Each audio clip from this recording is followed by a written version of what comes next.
వజ్రమంటి వాడు మా వంశీ యాదవు వదిలి వెళ్ళినాడయా కన్నొల్ల కడుపు తీపి చూడయా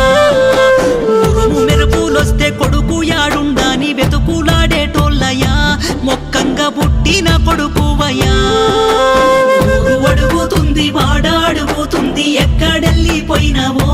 వంశీ దుఃఖమాగాకున్నదో ఇంటి దీపమాని వెమ్మురిసిపోతుంటే కంట నీరే మిగిలేనో కొడుకా కడుపు కోత పెడితివో